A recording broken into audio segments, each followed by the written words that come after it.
Assalamualaikum Sobat Film, terima kasih sudah nonton video ini. Semoga Sobat Film suka dengan video yang diupload dan subscribe channel Mimin ya. Oke, sekarang kita akan menceritakan dongeng yang berjudul The River Monster. Film ini mengisahkan tentang seorang pendekar golok yang menyelamatkan seorang putri jelmaan naga hitam dari ancaman siluman sungai. Bagaimanakah kisah kelanjutannya? Mari kita simak dongengnya. Let's check it out.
Di sebuah sungai, dikisahkan bahwa warga sering mendadak diculik dan dijadikan makanan siluman yang tinggal di dalamnya.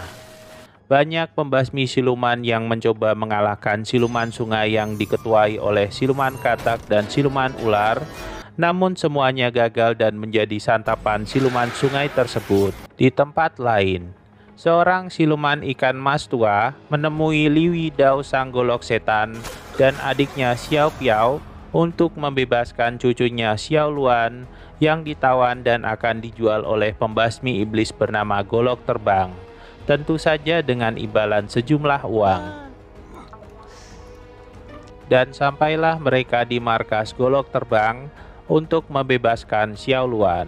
Xiao Luan dan kawannya Danzu ternyata dipasangi kalung pengontrol yang bisa diledakkan dari jarak jauh, sehingga Xiao Piao pun mencari alat pengontrol tersebut dan akhirnya menemukannya.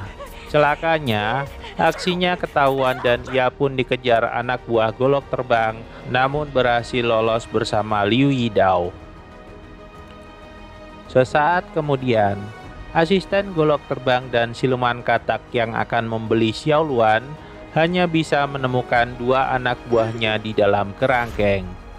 Ikan mas tua yang melihat cucunya telah diselamatkan sekali lagi membuat permintaan agar mereka bisa ikut dengan Liu Yidao sampai selesai bulan purnama demi keselamatan Xiao Luan, dan Liu Yidao pun menyanggupinya. Saat kembali dari mencari kayu bakar, Liu Yidao menemukan kediamannya diserang. Danzu yang sekarat mengatakan bahwa ini semua perbuatan Golok Terbang dan ia pun meninggal di tempat. Liu Yidao pun datang dan bertarung dengan Golok Terbang. Golok Terbang yang sombong dijadikan sasaran empuk pukulan dan tendangan Liu Yidao. Golok Terbang yang kemudian marah mengeluarkan jurus pamungkasnya, namun dengan enteng ditahan oleh Liu Yidao. Dalam satu gerakan golok, ia pun tewas dalam serangan pamungkas Liu Yidao. Kakek ikan mas yang sekarat berpesan pada Liu Yidao agar mengembalikan Xiao Luan ke sungai Linhe pada saat malam bulan purnama agar naga jahat tidak terlahir kembali. Setelah mereka pergi, Siluman katak yang kembali ke markas golok terbang pun sekali lagi kecewa melihat Xiao Luan yang diincarnya kembali kabur. Xiao Luan yang bersedih atas kematian kakeknya kemudian terus minum-minum selama 2 hari 2 malam hingga wujudnya kembali menjadi seekor ikan koi. Hari berganti hari, Xiao Luan dan Xiao Piao pun akhirnya akrab dan menjadi sahabat dekat. Di markas siluman ular, Ratu Ular telah berhasil mengumpulkan 100 arwah pembasmi siluman dan mencapai tingkatan ilmu tertinggi. Namun, sang wakil memberikan padanya segelas sup energi yang ternyata racun sakti dan membuat Ratu Ular sekarat. Tanpa diduga, sang wakil telah bersekongkol dengan siluman katak untuk mendapatkan roh Ratu Ular sebagai salah satu bahan untuk membangkitkan sang naga jahat. Sementara di tempat lain, 2 pembasmi siluman yang juga mengincar Xiao Luan hanya menemukan golok terbang yang sudah menjadi mayat. Mereka pun memeriksa bekas lukanya dan dengan mudah mengidentifikasinya sebagai bekas jurus golok setan. Saat sedang nongkrong di teras, Liu Yidao pun kedatangan siluman yang berpura-pura minta pertolongan.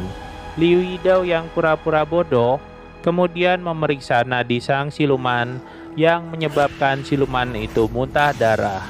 Dan sejurus kemudian, sang siluman yang hendak menikam Liu Yidao kalah cepat dengan gerakan belati Liu Yidao dan dipaksa pergi. Tak disangka, di tengah jalan sang siluman bertemu dengan kakak adik pembasmi siluman dan berakhir dengan tewasnya sang siluman di tangan 2 orang tersebut. Malam bulan purnama pun tiba dan menyebabkan penyakit Xiao Piao pun kambuh kembali. Xiao Lian dan Li Yidao yang melihat hal ini lalu bergegas membantu Xiao Piao dengan menaburkan obat di bekas luka Xiao Piao yang kemudian tertidur. Terungkaplah fakta bahwa dulu saat Liu Yidao memutuskan keluar dari grup pembasmi siluman, Xiao Piao pun menjadi korban grup tersebut dengan menggigitkan tangan Xiao Piao ke siluman darah dan mengubahnya menjadi setengah siluman. Sejak saat itu, Liu Yidao pun berusaha keras menyembuhkan Xiao Piao, namun tidak berhasil. Mendengar keluh kesah Liu Yidao, Xiao Luan pun mengatakan bahwa racun siluman hanya bisa diobati oleh tabib kura-kura dari bangsa siluman, dan tidak butuh waktu lama, mereka pun bergegas meluncur ke pondok tabib kura-kura. Di pondok tabib kura-kura, sang tabib hanya mau menyembuhkan Xiao Piao dengan syarat Liu Yidao harus menyerahkan harta paling berharganya, yaitu golok setan, dan tanpa pikir panjang, diserahkanlah golok itu ke tangan tabib kura-kura. Tabib kura-kura lalu dengan sigap melakukan proses penyembuhan Xiao Piao yang memakan waktu sangat lama. Saat menunggu pengobatan Xiao Piao, datanglah kakak beradik Tian Dao dan Tian Xin yang mengajak duel Liu Yidao. Serangan demi serangan dilancarkan kakak beradik itu, namun tidak berarti apa-apa. Mereka pun hanya menjadi bulan-bulanan Liu Yidao sampai muntah darah, hingga saat mereka melancarkan jurus pamungkas, tapi digagalkan oleh Liu Yidao dengan bogem mentah yang membuat sang kakak beradik terpaksa melarikan diri. Di saat yang sama, tabib kura-kura sedang diserang oleh siluman yang sedang mencari Xiao Luan. Cangkang sang tabib berkali-kali dipukul, hingga tibalah Xiao Luan melindungi sang tabib, hingga ia pun berhasil diculik sang siluman. Liu Yidao yang datang terlambat, lalu diberitahu sang tabib bahwa Xiao Luan diculik oleh gerombolan siluman katak. Sang tabib pun mengembalikan golok Liu Yidao untuk merebut kembali Xiao Luan dari tangan siluman katak. Di sisi lain, Tian Dao dan Tian Xin yang terluka parah kemudian juga ditawan oleh siluman katak dan disihir menjadi pasukan tempur sang siluman. Dan datanglah Liu Yidao untuk menyelamatkan Xiao Luan. Saat akan menghajar siluman katak, tiba-tiba muncullah Tian Dao dan Tian Xin yang langsung menyerang Liu Yidao hingga pecahlah pertarungan mereka bertiga. Golok dan pedang saling beradu antara mereka bertiga, hingga akhirnya ilmu pamungkas pun dikeluarkan sang kakak beradik dan dibalas lebih ganas oleh Liu Yidao hingga mereka pun terpental dan pingsan. Di sisi lain, siluman katak telah berhasil merasuki Xiao Luan dan menjelma menjadi Raja Naga Hitam. Tanpa diduga, datanglah Xiao Piao yang mencoba membunuh Xiao Luan, namun dihalangi oleh Liu Yidao. Memanfaatkan kelengahan, sang naga hitam lalu menangkap dan mencekik Xiao Piao dan Liu Yidao. Namun secara ajaib, kenangan-kenangan manis Xiao Luan bersama dengan Xiao Piao dan Liu Yidao terlintas dalam pikiran Xiao Luan dan membuat siluman katak tidak bisa mengendalikan tubuh Raja Naga. Kesempatan itu pun digunakan Xiao Luan untuk menusukkan golok setan ke tubuhnya sendiri, hingga akhirnya ia pun tewas bersama dengan siluman katak dalam tubuhnya.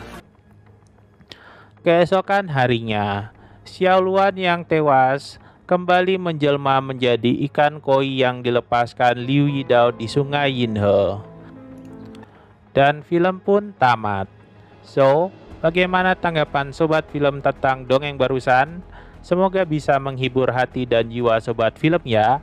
Jangan lupa like dan subscribe untuk membantu channel Rangkum Film tetap berkembang, oke?